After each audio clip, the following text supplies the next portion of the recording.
ఏదాకా నాన్న నిన్న క్లబ్ నాట్యానికి 2000 వచ్చాయి. అందులో 300 బీదవాళ్ళ సహార్థి ఇచ్చేశాను. మిగతా 1700 రూపాయలు ఇదిగో. 1700? 1700? శభాష్ తల్లి శభాష్. అవుతారా సారు ఎవరు కూతురో తెలుసా? శ్రీ శ్రీ శ్రీ ధర్మప్రభువులు దీనజనోద్ధారకులు దయానిధి గారు అమ్మాయిలు కదూ. సరే నాన్న, నా చెల్లి అమృతా అమృతా. పదవి కట్టితో పదవి ఎడుతుందా? బరి మోసవాడికి తెలుస్తుంది. తలదిన్నని ఘోరం చేస్తుంటే నొప్పి తీరదో బొక్క పెడుతుంది. చాలు మోహన్ చిరు సారస్యం. మనకున్న లోకానుభవం నీకుంటే ఇలా కసి తీసుకుని చిండి కొట్టరా. దయానికి మీద కసి తీర్చుకోవాలంటే కత్తి మీద లాభం లేదు. నేరవలసింది నీ బుద్ధి ప్రకారం నీ బుద్ధి తెలుసుగా. ఇదిగో నీ దయానికి చంపేదనుకో, నీ నాణ్యాన్ని రిటర్న్ టికెట్ మీద వెళ్ళడా వచ్చింది మెచ్చుకోవడానికి. నువ్వు చాలా ఘనకార్యం చేశావని పోలీసులు మెచ్చుకుని మెరసిస్తావు. చెప్పరా మోహన్, నేను కలవరపెడుతున్నావు. లేదు, తెలివి తెప్పించడానికి ప్రయత్నిస్తున్నా. పిచ్చివాడ, అన్ని చోట్ల ఆయుధాలు పనిచేయవు. కొన్ని చోట్ల నీ తెలివి ఉపయోగించాలి. తెలివి నువ్వు ఇరుక్కోకుండా ఎదుట వాళ్ళు ఎరికించి విక్రించాలి. ఏమిటి ధర్మపుణ్యసలు. మనం ధర్మం కర్మం వదిలిపెట్టి చాలా కాలం. బ్రదర్, మనం చెప్పేది యథార్థం, పన్నేది పద్మవ్యూహం. నువ్వు మాత్రం అది అర్థం అవ్వలేదు. నీకు లోకం తీరు గట్టిగా ఉంటబట్టినట్లేదా ఆనంద్?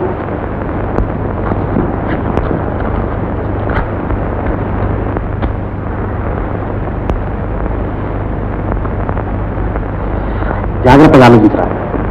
దయానిధి నీ తండ్రిని కత్తితో పొడిచాడా, కర్రతో బాగాడా? నమ్మించి మోసగించాడు. అనువు కాని వేళ అవమానించి ఆత్మహత్య కన్నా గత్యంతరం లేకుండా చేశాడు. ఆనంద్ కుక్క కాటుకి చెప్పు దెబ్బ. వాడి వేలుతోనే వాడి కన్ను పొరవాలి. పడితే వినకూడదు, తాను చావాలి. మోహన్, దీనికి వేదంతం శాంతంగా విని నీకే తెలుస్తుంది. తడిగుడ్డలతో గొంతులు కోసే దయానిధుల్ని చంపితే ఏం లాభం? వాళ్ళు చేసిన అక్రమాలు అన్యాయాలు లోకానికి వెల్లడవుతాయా? వాళ్ళ నిజస్వరూపం లోకానికి వెల్లడి చేయాలి. వాళ్ళని మర్యాదస్తులు అన్నవాళ్ళు వాళ్ళని చూసి ఆకర్షించుకోవాలి. ఆ అవమానంతో వాళ్ళు లోపల కుళ్ళి కుళ్ళి ఏడవాలి. ఆ కన్నీటితో మనసు శుభ్రపడి మనిషి మారిపోవాలి. అంతేగాని ప్రాణాలు తీస్తే పగదీరుతుందా? అర్థమైంది మోహన్. ఆ దృష్టవంతుడు లేకపోతే ఈ లోకం ఎప్పుడూ గుటకాలు సహా చేసేసి ఉండేది.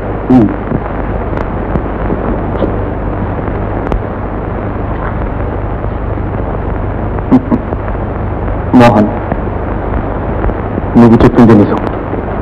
అయితే ఆ కట్టుబడి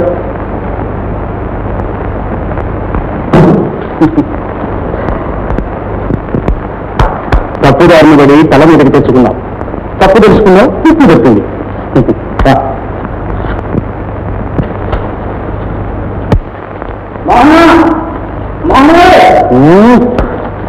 ఓహో Shankar Shankar, good morning good morning. అంతా బాగున్నారా? వస్తాను, మళ్ళీ కలుద్దాం. గంగలనా ఏది డబ్బేది? డబ్బు డబ్బు డబ్బు ఎప్పుడు ఆగడమేనా? అడిగితే గొడవ. ఎప్పుడు అడిగినా ఇదిగోనంటా అదిగోనంటా ఇలా కనపడతా అలా మనమంటా. ఏటిది? మెల్లగా మాట్లాడవా. పెద్ద చిన్న లేకుండా ఏంటి విడిపోతారులో? నువ్వే పెద్ద మనిషినా? ఇచ్చిదా ఇవ్వచ్చిదా ఖచ్చితంగా చెప్పు. ఉంటే ఇవ్వాల్సిందే, లేనప్పుడు ఏం చెప్తా? అయ్యో బాబోయ్, ఇదిగో ఈ పప్పులు మన దగ్గర ఉంటావు. ఈ వేళ నా డబ్బు నాకు అక్కడ ఖచ్చితంగా కాలు కడగలేదు. ఏమిటయ్యా నీ జబర్దస్తి? నీ డబ్బు ఏమిటి? నా దగ్గర చేతులు తీసుకునేది. చేతులు తీసుకున్నాను నేను నీ దగ్గర. ఎవరు చూసేవారనుకుంటున్నావు? నీకైనా మతిపోయిందా? పూర్వజలు వర్గన్నారు కూడా మాట్లాడుతుంటారనే. దేవుడి గురించి అబద్ధాలు ఇప్పుడు కూడా తెచ్చిపోతావు. నీ శాపాలు ఏమిటైతే ఆ ఋషులు చేసిన తపస్సులన్నీ శుద్ధ దండగా.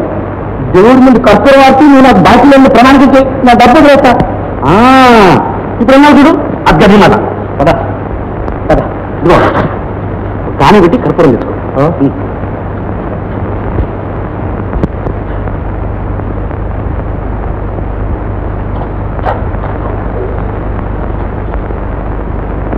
వెలిగించిన కర్పూరం ప్రమాణం చేస్తాం. చేస్తావా? కాళ్ళు పట్ట తప్పదు. దయపాక్షిగా వీడి దగ్గర కానీ వీడి అబ్బ దగ్గర కానీ రాగిదమ్ముడి పిచ్చుకోలేదు.